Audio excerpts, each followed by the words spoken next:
Hello, ഞാൻ Suni Sajeev, Revathi golden diamonds post office junction മോറ്റ, opposite Revathi wedding collection. യേശുവിൻ്റെ നാമത്തിൽ എല്ലാവർക്കും സർവ്വ നന്മ ഉണ്ടാകട്ടെ. യേശുവിൻ്റെ കൃപയാൽ ഇന്ന് മോക്കടെ പേരെങ്ങനെയായിരുന്നു? കെസിയ 7 പഠിക്കുമ്പോൾ മുതൽ രേവതി വെഡിങ് കളക്ഷൻ്റെ ആളാട്ടോ. ഞാൻ ഹെയറൊക്കെ വെട്ടിയിട്ടുണ്ടെന്ന് പറഞ്ഞാൽ എൻ്റെ മൊത്തം കാര്യങ്ങൾ കൊച്ചു പറഞ്ഞു. പക്ഷേ എനിക്ക് കണ്ട പോലെ തോന്നിയായിരുന്നു, പക്ഷേ ചേഞ്ച് ആയിട്ടോ. ഇങ്ങനെ എന്തൊക്കെയോ വ്യത്യാസം. അപ്പോൾ പിന്നെ കാസർഗോഡെന്ന് എന്നോട് പറഞ്ഞപ്പോൾ ഞാൻ ഓർത്തു എനിക്ക് വേറെ വല്ലവരെയും കണ്ടുപരിചയമായിരിക്കും. അത് ഞാൻ പിന്നെ മിണ്ടാണ്ടിരുന്നേ. കൊച്ചിൻ്റെ വീട് ഇവിടെ, മോൻ്റെ വീട് കാസർഗോഡല്ലേ. ഇതാരെ ഇരിക്കണേന്ന് നോക്കി, കമ്മൽ മേടിക്കാൻ വന്നതാ കൊച്ചിന്. ഇതേ കൊച്ചിന് മേടിച്ച കമ്മൽ കണ്ടോ? അമ്മയ്ക്ക് മുക്കൂത്തി മേടിച്ചു, കൊച്ചിന് കമ്മലും മേടിച്ചു. എന്ത് ഭംഗിയാ ഡയമണ്ടിൻ്റെ. ഇത് അമ്മയ്ക്ക് കൊടുക്കുമോ? ഇടയ്ക്കിടാൻ കൊടുക്കോ? ഇല്ലേ? അമ്മ മേടിച്ചെടുക്കാന്ന് ഓർത്തിരിക്കണ. വെറുതെയാ, കൊച്ചു കൊടുക്കേയില്ല. ആലോചിക്കാം അല്ലേ?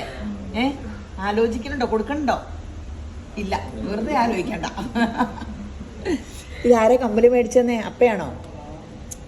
അമ്മയാണോ? അപ്പ അത് പറഞ്ഞിട്ടായിരിക്കും മനസ്സിലാകാത്ത. അപ്പൊ ഇതേ അപ്പം അമ്മയ്ക്ക് കൊടുക്കണ്ട കേട്ടോ. അമ്മ വേറെ മേടിക്കട്ടെ. അമ്മേനെ നമുക്ക് സ്കീമിലൊക്കെ കൂട്ടാം. അപ്പോൾ കൊച്ചിനും അമ്മയ്ക്കും എല്ലാ വർഷവും തരുന്ന് ഇടയ്ക്കിടയ്ക്ക് ഓർണമെന്റ്സ് ഒക്കെ എടുക്കാം. കൊച്ചു നാട്ടിൽ വരുമ്പോൾ എടുത്താൽ മതി. വല്ലപ്പോഴും വരുമ്പോൾ 11 മാസം കൊണ്ട് സ്കീം തീരുള്ളൂ. ആയിക്കോട്ടെ. എങ്ങനെയുണ്ട് ഈ സെലക്ഷനൊക്കെ? ഇഷ്ടപ്പെട്ടോ? പണ്ട് പോലെ രേവതിയിൽ ഞാൻ സ്ഥിരം കസ്റ്റമർ ആയിരുന്നു. പണ്ട് പോലെ ചേച്ചി ഇടുന്ന ചുരിദാർ കണ്ടിട്ട് ആ സെയിം ചുരിദാർ ഞാൻ എടുത്ത് പല പല അവസരങ്ങളും. അതുപോലെ എനിക്ക് രേവതി എന്ന് പറഞ്ഞിട്ടുണ്ടെങ്കിൽ ഒത്തിരി ഇഷ്ടമുള്ള ഒരു കടയാണ്. ബ്യൂട്ടി പാർലർ ആണെങ്കിലും ടെക്സ്റ്റൈൽസ് ആണെങ്കിലും. പക്ഷെ ഇപ്പൊ പണ്ടത്തെക്കാളൊക്കെ ഒത്തിരി ഡെവലപ്ഡ് ആയി. ഇവിടെ ആണെങ്കിലും നല്ല നല്ല കളക്ഷൻസ്. അപ്പൊ ഏതാ എടുക്കണ്ടേന്ന് നമുക്ക് കൺഫ്യൂഷൻ ആവും. അത്രയ്ക്കും കളക്ഷൻസ് ഉണ്ട് ഇവിടെ. ഞങ്ങളുടെ കാസർഗോഡൊക്കെ വെച്ച് നോക്കുമ്പോൾ അവിടെ ഒന്നുമില്ല. ഞാൻ ഡയമണ്ട്സ് അന്വേഷിച്ച് തന്നെ നടന്നു കുറേ കടകൾ, എവിടെയും കിട്ടിയില്ല. അപ്പൊ ഞാൻ ഹസ്ബൻഡിനോട് പറയുകയും ചെയ്തു, ഞങ്ങളുടെ നാട്ടിലാണ് എല്ലാം കൂടുതൽ, ഇവിടെ ഒന്നുമില്ല എന്ന് ഞാൻ എപ്പോഴും പറഞ്ഞ് കളിയാക്കുകയും ചെയ്യുമായിരുന്നു. എന്തായാലും ഞങ്ങൾക്ക് ഇഷ്ടപ്പെട്ടത് തന്നെ കിട്ടി.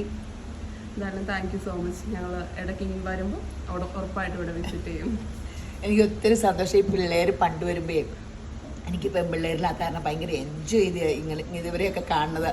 പക്ഷെ മറന്നു പോയിട്ടോ. അങ്ങനെ കുറച്ചൊക്കെ ഓർത്തിരിക്കണായിരുന്നു. മുഖം ഭയങ്കര പരിചയം തോന്നി. പക്ഷേ ഇങ്ങനെ കൊച്ചു കാസർഗോഡ് എന്ന് പറഞ്ഞപ്പോൾ ഞാൻ ഓർത്തു അങ്ങനെ അബദ്ധം.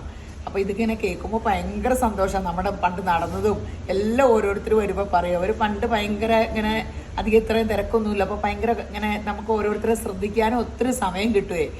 അപ്പോൾ ഇങ്ങനെ ഒത്തിരി ഐറ്റം ഉണ്ട്. പിന്നെ സ്കീമുണ്ട്, ഓൺലൈനുണ്ട്. നിങ്ങൾക്ക് ഇത് ഏത് വേണേലും ഓൺലൈനിലും കിട്ടും. അപ്പോൾ നിങ്ങൾ രേവതി ഗോൾഡൻ ഡയമണ്ട്സ് വിസിറ്റ് ചെയ്യുക. ശരിയെന്ന് ഇതിലേക്ക് നോക്ക്.